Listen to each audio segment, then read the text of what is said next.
900 kilos. C'est le poids d'une seule bombe. Une seule. Maintenant imagine plusieurs de ces charges, larguées à des milliers de mètres d'altitude, capables de raser une structure entière en quelques secondes. Ce n'est pas un film. Ce n'est pas un exercice. C'est une réalité militaire et surtout une décision politique. Parce que quand Donald Trump incarne ce type de stratégie, ce n'est jamais juste une frappe. C'est un message. Un message envoyé à ses ennemis, mais aussi à ses alliés et surtout au reste du monde. Un message qui dit « on peut frapper fort, très fort et sans prévenir ». Mais derrière cette démonstration de puissance, il y a une question que personne ne pose vraiment. À quel moment une démonstration de force devient une escalade incontrôlable? Parce que dans l'histoire récente, chaque fois qu'une ligne comme celle-ci a été franchie, les conséquences ont dépassé de très loin les intentions initiales. Et c'est exactement là que ça devient inquiétant. Parce qu'on ne parle pas seulement de technologie militaire. On parle d'équilibre mondial, de tensions déjà explosives et d'un monde où la moindre erreur peut déclencher une réaction en chaîne. Alors la vraie question n'est pas pourquoi utiliser des bombes de 900 kg. La vraie question, c'est qu'est-ce que ça déclenche après? Pour comprendre ce qui se passe, il faut revenir aux faits. Pas aux rumeurs, pas aux émotions, aux faits. On parle ici de frappes aériennes utilisant des bombes d'environ 900 kg.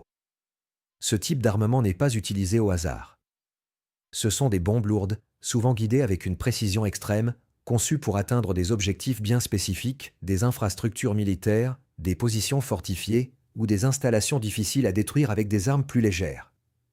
Concrètement, ça veut dire quoi? Ça veut dire qu'on n'est pas dans une logique d'intimidation. On est dans une logique de destruction ciblée. Ces frappes sont généralement préparées en amont, renseignement, surveillance, identification des cibles. Rien n'est laissé au hasard.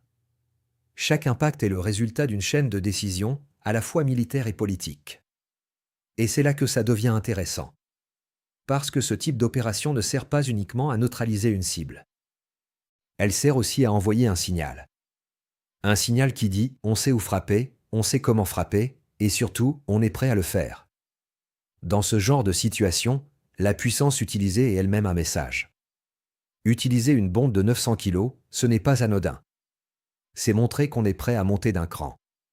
Et dans un contexte de tension, chaque cran compte. Parce que derrière une frappe, il y a toujours plusieurs lectures possibles. Pour certains, c'est une réponse nécessaire. Pour d'autres, c'est une provocation.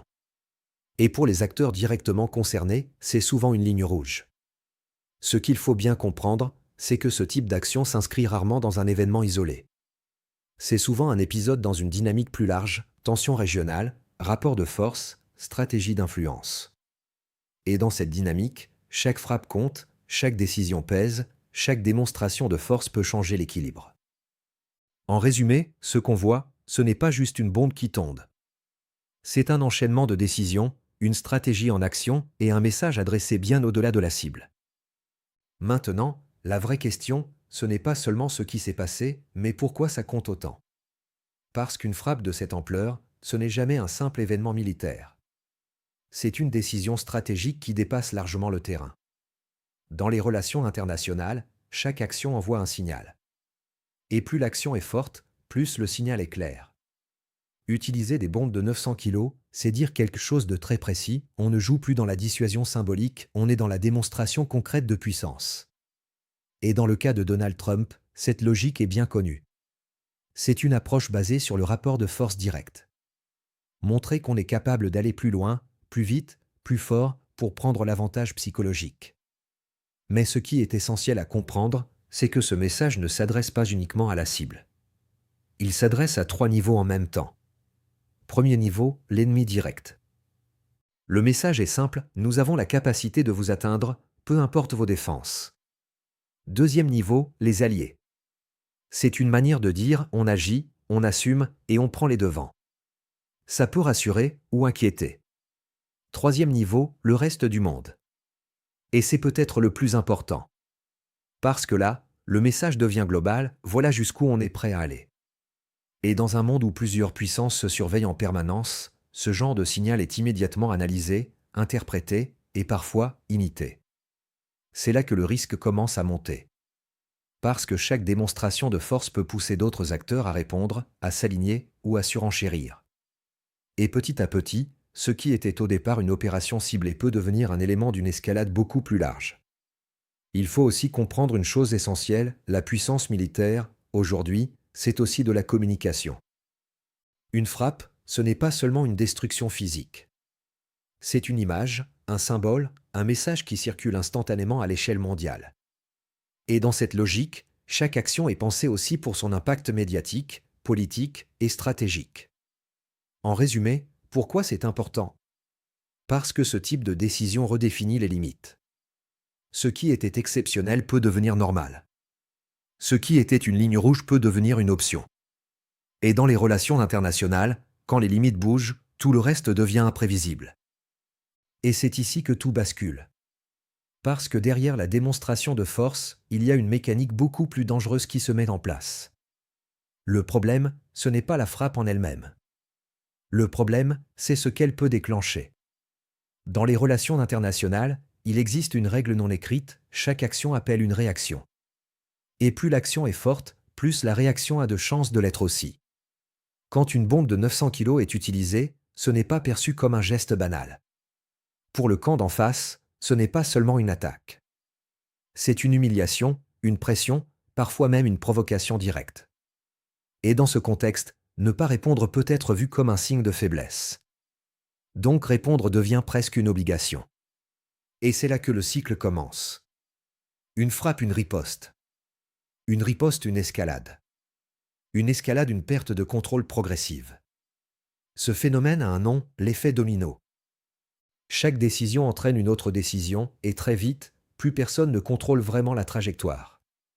Mais il y a encore plus inquiétant. Parce que dans un monde connecté, ces tensions ne restent jamais isolées. D'autres puissances observent, analysent, prennent position. Certaines soutiennent. D'autres condamnent. Et parfois, certaines interviennent. Ce qui était au départ un conflit local peut alors se transformer en crise régionale, voire en confrontation beaucoup plus large. Et dans ce genre de situation, le danger ne vient pas seulement des décisions volontaires. Il vient aussi des erreurs. Une mauvaise interprétation. Un renseignement incomplet. Une réaction trop rapide. Parce qu'à ce niveau de tension, il suffit d'une seule erreur pour franchir un point de non-retour. Et il y a un autre facteur souvent sous-estimé, la pression politique. Quand un dirigeant montre sa force, il doit ensuite rester cohérent avec cette image. Reculer devient difficile. Temporiser devient risqué. Et plus on avance dans cette logique, plus les options se réduisent. Jusqu'à ce qu'il ne reste plus que des choix extrêmes. En résumé, le vrai danger n'est pas visible immédiatement. Il ne se mesure pas uniquement en dégâts matériels. Il se mesure en réactions en chaîne, en tensions accumulées et en scénarios qui peuvent dégénérer très vite.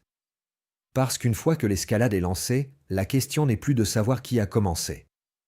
La question devient « qui peut encore arrêter ça ?» Alors au final, qu'est-ce qu'il faut vraiment retenir de tout ça? Parce qu'au-delà des images impressionnantes, au-delà des explosions, au-delà des discours officiels, il y a une réalité beaucoup plus profonde. On n'est pas simplement face à une opération militaire. On est face à un moment qui révèle comment fonctionne le monde aujourd'hui. Un monde où la puissance s'affiche. Un monde où chaque décision est observée, analysée, amplifiée. Et surtout, un monde où les équilibres sont de plus en plus fragiles. Quand une puissance utilise des moyens aussi lourds, elle ne parle pas à un adversaire. Elle parle à tous les acteurs du système international. Elle redéfinit ce qui est acceptable et ce qui ne l'est plus. Et c'est ça, le point clé. Parce que dans les relations internationales, les règles ne sont jamais fixes. Elles évoluent en fonction des actions. Et parfois, une seule décision suffit à déplacer les lignes. Aujourd'hui, utiliser des bombes de cette puissance, c'est franchir un seuil. Peut-être justifié pour certains. Peut-être inquiétant pour d'autres. Mais dans tous les cas, ça change quelque chose. Ça change la perception du rapport de force. Ça change les calculs des autres puissances. Et ça change les scénarios possibles pour la suite. Parce qu'à partir du moment où une limite est franchie, elle cesse d'être une limite. Et c'est comme ça que les grandes bascules commencent. Pas forcément avec une décision massive, mais avec une accumulation de choix qui, mis bout à bout, rendent certaines situations inévitables. Alors la vraie question n'est pas de savoir si cette frappe était nécessaire ou non. La vraie question, c'est de comprendre ce qu'elle annonce. Est-ce qu'on est face à une stratégie maîtrisée, destinée à maintenir un équilibre par la force? Ou est-ce qu'on est en train d'entrer dans une logique où chaque acteur va vouloir montrer qu'il peut faire encore plus fort? Parce que dans ce deuxième scénario, ce n'est plus une démonstration de puissance. C'est une compétition. Et une compétition de puissance militaire, dans un monde déjà sous tension, c'est rarement une bonne nouvelle. Au fond, tout se résume à ça, la force peut stabiliser, mais elle peut aussi déséquilibrer. Tout dépend de ce qu'elle déclenche derrière. Et aujourd'hui, la seule chose dont on peut être sûr, c'est que les conséquences de ce type de décision ne s'arrêtent jamais au moment de l'impact. Elles commencent exactement à ce moment-là.